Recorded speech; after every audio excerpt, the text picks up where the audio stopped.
Hello. Hello, and welcome to our series of webinars on grazing management. My name is Rachel Dorney, and I'm the local regional agricultural land care facilitator in the upper region of North West LLS. My co-chair is Lana Andrews, who is also a regional agricultural land care facilitator for the lower region of North West LLS. We will have a number of speakers in the series of webinars: Mark Gardner from Vanguard Business Services, Nick Henry from Cybo Labs, and Brett Smith from Elders. We would like to show our respect and acknowledge the traditional custodians of the land, of elders, past and present, on which this meeting takes place today. The Maintaining Productivity in a Variable Climate is a series of workshops covering particular areas which influence productivity and profitability for an agricultural business. These webinars are the second workshop in the series focusing on grazing management. These webinars are because we have been impacted by COVID and have adapted to recording this workshop instead of face-to-face. This is a pilot to see if it is an alternative way to deliver this information to local producers. Any feedback would be appreciated. Where to from here? After these webinars, we will be running 3 30-minute drop-in discussions for anyone to ask questions of the presenters on the content. We would not be able to run these workshops without the support of our funding bodies, Northwest Local Land Services through the National Land Care Program, Federal Government, Cybo Labs, and Meat and Livestock Australia. I'll now hand over to Mark. Thanks, Rachel. I'll just get the screen set up.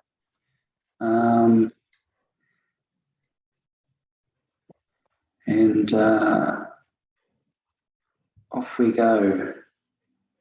Okay. Thanks very much, Rachel and Lana, for us having the capability of doing these workshops.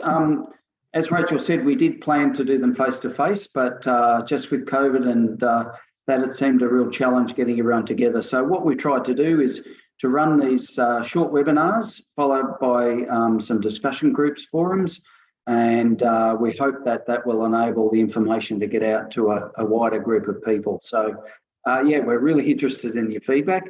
These will be informal. I'll be presenting a little bit. Brett on this webinar is going to pop in, and we're going to run it as a discussion or amongst friends. And we hope it's quite informal, but we hope that you'll enjoy the information presented too. So yes, this talk is on decision making, identifying periods of feed surplus and deficiency. And I'd like to thank the funders that helped Brett and myself put this part of the project together.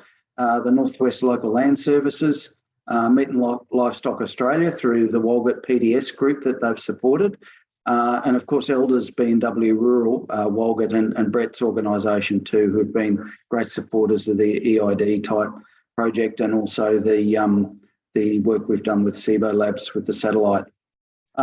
Also to acknowledge our partners, Rachel and Lana with their land care organisations.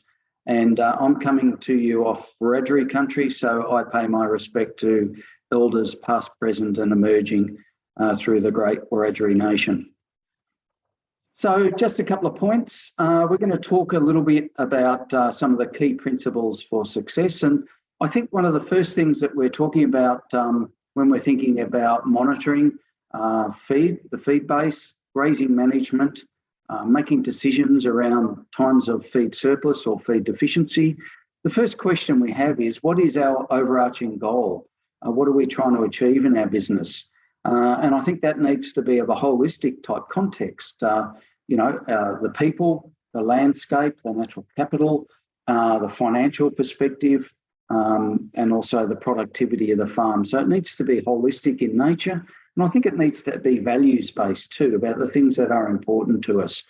And I think having a goal or context really does make decision-making a heck of a lot easier when you come to those periods of time about having to think about destocking because of feed conditions or feed surplus and what to do.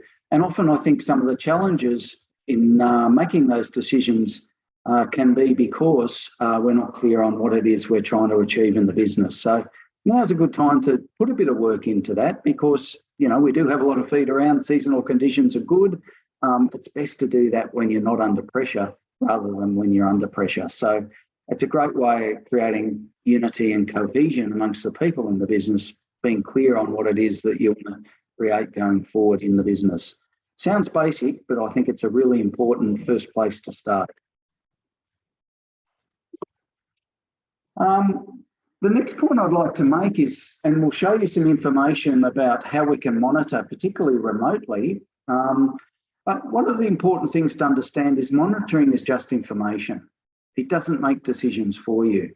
The humans weigh up that information and make decisions on it and then create an action from it. So monitoring is simply just information. There's ways to monitor feed quality and feed quantity. On the quantity side, there's MLA pasture rulers about. Dick Richardson's stack method is another one. You can cut quadrants. You can pace out areas and assess those. Or you can use some of the technologies that are coming in, such as remote monitoring and satellite. And in this series, Nick from SIBO Labs will run us through some great case studies from one of the farms we've been working with, trialling this technology. The other thing is not just ways of monitoring the feed quantity, is what units you're going to use. So some folks use kilograms a hectare dry matter, other use an energy measurement, or I like using DSE days because it's basic. But basically what it is, it's a way of budgeting feed, knowing how many animals you've got and how long that feed is going to last. I think we have to understand with whatever mechanism you're going to use, there's a skill curve to get used to it, to trust it. We've got to take into account variability of paddocks. So if you've got a 2 hectare paddock and it's reasonably consistent versus a 1,000 hectare paddock that's got a lot of ups and downs, different vegetation, different soil types, that variability of paddock can make a massive difference in terms of which mechanism you might choose and the accuracy of measuring across those variable paddocks, particularly on some of the pastoral areas. And of course, the time taken to use the monitoring technique about your feed is also a massive thing. And that's where I think technology can really come to the fore, because once we trust it and once we learn it, it becomes very, very cost effective in terms of time. And that's an important thing these days. So the reason why we monitor is that we want early warning on and real time, if possible, on what is our feed supply and what are our animal requirements and what are the changes that are happening over time. We want early warning that will help us understand when we're approaching a period of feed surplus and quantify that surplus. But also we want early monitoring that will identify periods of emerging feed deficiency in whatever units that you use. And I think the earlier we get our monitoring, the less urgency or the more time that we have to assess a range of decisions and alternatives and to research those well. So we're trying to get early information so that we're not under pressure to make tough decisions quickly. Everyone is super busy, and that's where I really think some of this technology that we'll show in some of this webinar series will help identify how we can get that almost on our mobile phone while we're out in the paddock, and certainly to your iPad and or your computer at home. And it's really accessible and really easy, if you like, on your time. So we shouldn't forget that monitoring is just information. It's decisions that create action. And I think there's a little process of getting this information, weighing it up in terms of what options do we have if we're approaching a period of feed deficiency. If our pasture growth rate is slowing, we're finishing the growing period and we're starting to enter the non-growing period.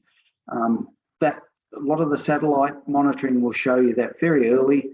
It will give you a good amount of time to think about what options you have, and you can research those. You can weigh up the best option in relation to your goal or context, and you can decide and evaluate, monitor how those decisions are going. So there's a little decision-making framework to go in there. So it's not just about getting information and making a decision. Let's pause and let's assess what alternatives and options that we have at the time. Technology can give early warning and it can save time. And the other thing is, as we develop confidence and get up that sort of skills and confidence curve, we can start to use that information and start to trust it. And I think this is an important thing to understand, that whatever mechanism you use to assess feed on hand, there's a skill curve, and it takes time to get a little bit of confidence and trust in that information. We've been working with a group now at Walgett for pretty much the start of this year, and each month we've been looking at 3 properties in this case study group that we've got that are looking at their feed on offer and growth rates and doing feed budgeting, if you like, through the satellite and starting to calibrate that with what they see out in the paddock. And this is what one of the members said. It takes a little bit of time and to develop confidence in the data, and that's that sort of skills curve. But even at this early stage in doing this, the process of stopping to think about the quality of the feed, not just the quantity of the feed, and objectively planning stocking rates around that, taking into account the stage that the animals are at, whether they're breeding or lambing or they're dry. All of those sort of things has helped with that more considered approach to managing their feed base. So I think that's really interesting that even after 5 or 6 months, people are starting to see value in sitting down regularly and looking at what the growth rates are, how much feed they have on hand, and how much feed they need versus the number of animals they have in the stage of the reproductive cycle that those animals are at. So I think using these ongoing monitoring, real-time monitoring, is a great way of just pausing and really thinking through what's happening ahead of the game for the growth period and the non-growth period. But it's not just feed quantity, it's not just the amount of feed we have, it's also the quality of that feed that's out in the paddock that's very important.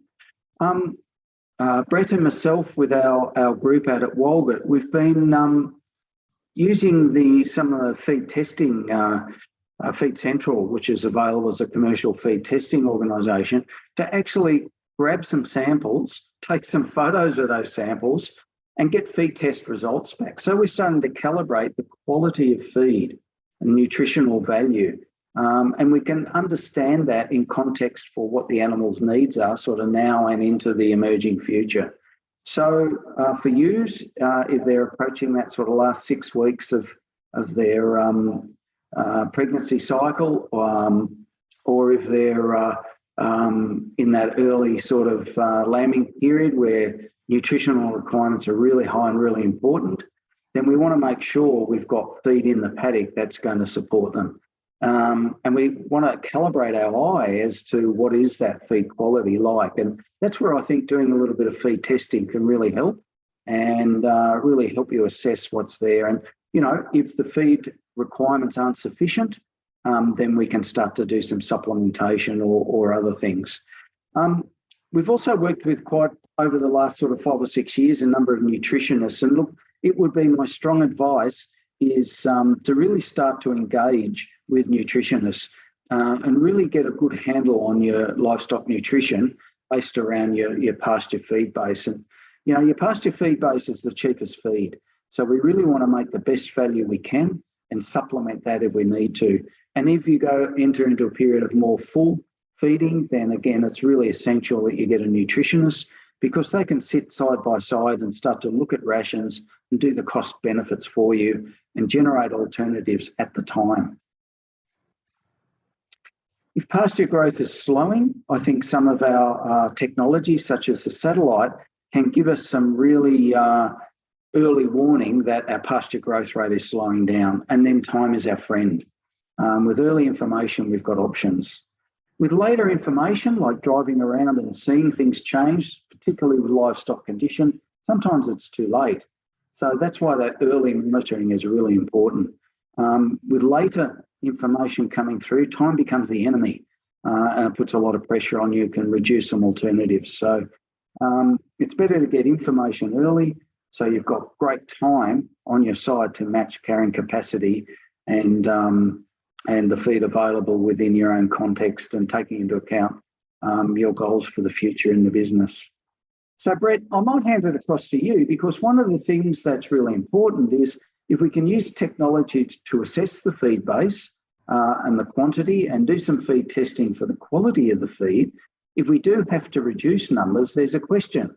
Where do you start to reduce numbers? And I think that's where maybe EID, electronic identification of animals, can really come to the fore, because we can actually reduce numbers from the bottom performers up in the flock if we know the individual animal performance. So, Brett, you've been doing a little bit of trial work in our project supported by Northwest LLS.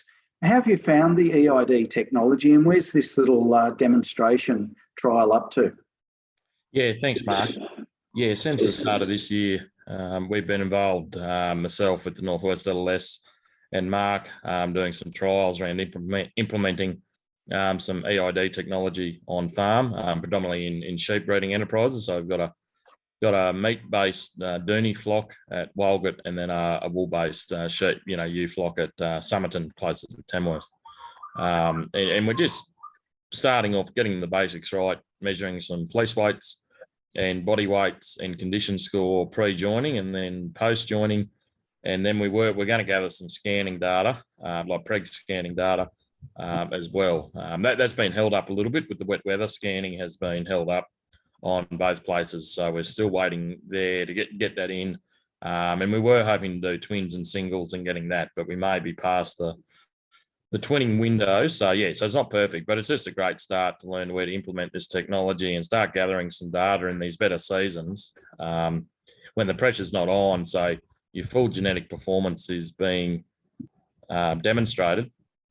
And then by identifying those sheep that are doing the best, gives you an opportunity to have sheep that they might, they can, they're good enough to keep for the moment, but when it does get dry, you can start taking that 25% out based on productivity rather than just age, and a few things like that. So it's pretty exciting, and it's technology that's readily available. It's just getting it out, using it, and then just working out where it is and implementing it to do other things, so better record keeping, labour saving, and then obviously with FMD becoming a lot more serious in the last few weeks, the traceability from a biosecurity point of view is probably never been more paramount. So it's been quite lucky. This trial's probably couldn't have been at a better time in the whole scheme of things. So so thanks to the Northwest LLS and gathering some funding to get us out demonstrating some of this stuff. Brett, was it easy to set up? Did you find it easy? Yeah, pretty easy. I've had a little bit of experience with it with clients and with my own family's sheep. So yeah, it was all easy. We sourced all the gear commercially. And then it's probably the main thing is just planning for what you want to get out of it. And then when you got to do that, because it's not just capturing one lot of data, you're capturing multiple points of data and making that fit in with your program, because you don't want to create more work by doing this. So for instance, the Dooney flock at Walgett, they had not been tagged yet. So we tagged them, weighed them through a machine there that you can see on the screen, and gathered body weight and condition score. So that was the first point. So I got the tags in, and the flock at Somerton already had the tags. So the first point of call was shearing. So I got some gear together to help with the fleece weighing, as you can see in the photos there, and we did that at shearing, and it was quite simple. I was only there for the first half of the day to set them up, and then the chaffies were right to take over. So it wasn't creating any burden on anyone. And we're gathering some good data out of it. So, but planning out what data you want to capture, and then capturing that data amongst your normal operations is key. And then the timeliness of that data is just planning it out. So I think that's the first step: having a really good calendar of operations and being clear when stuff's got to happen, and then you can start gathering the data and then fitting that in over time. And some of the data you may not utilise it till you've got have to make a decision, say around destocking or joining more ewes to a terminal sire or something like that. So gathering the data is planning when to gather the data is the first step, gathering data is the second step, and then the time for the decision is the third step. Is probably the way I explain it. So. Sounds great. Lana, how are we going for our time? Yeah, we're just over the 15-minute mark. So Okay. Do we have any other questions or what we would like to discuss? You got any questions, Rachel? I have a couple, if that's okay.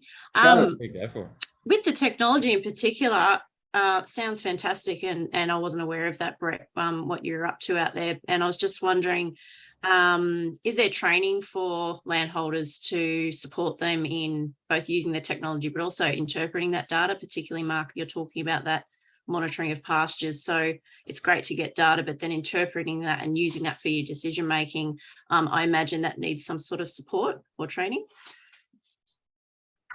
Yes, well, look, I'll answer and then hand across to Brett for the EID. But definitely, I think, Lana, we've found Nick at SIBO Labs has been fantastic having our monthly Zoom calls with him in a small group going through the data. So we're all learning on each other's farm, so to speak, and we're all practicing together. So he's been awesome, and that's been really good. And yes, I do think that there's a learning curve, and sometimes getting expertise is a quicker way of getting up that learning curve. So again, I really recommend, like with nutrition, we get a nutritionist. With the satellite stuff, there are people out there, and people can definitely talk to SIBO Labs who can support that product quite well. And Brett, there are people around in the sheep industry that can help with EID, I think. Yeah, certainly. It's just, it's same scenario. It's probably just finding that trusted advisor in your local area, or someone you get along with well, whether that's a consultant or even some of the company reps for this gear. They're quite good. Or some of the resellers I work, a few people I work with are quite competent with using this. And yeah, it's just finding that person you get along with, and even it might be someone in your business as well that's a bit tech savvy, and usually the younger generation. So but it's pretty straightforward once you start doing it and gathering the data. And yeah, and I think there's plenty of people even within our group that can help. So it's just I think just asking a few questions, and don't be afraid to reach out to people that you're probably already dealing with, whether it's a reseller or a wool broker or another advisor. So. Yeah. Thanks. Lana, any more?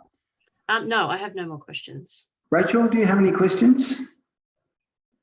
Okay, well, I think that's probably a good place we might end this first webinar, and we hope that's been of interest to you. The next webinar, we're going to start to look at some data actually coming through, feed test results and other things. So we hope this has been of interest, and feel free to pop onto the next webinar for some more information. Thanks. Thanks, everyone. Thanks, guys. That's good.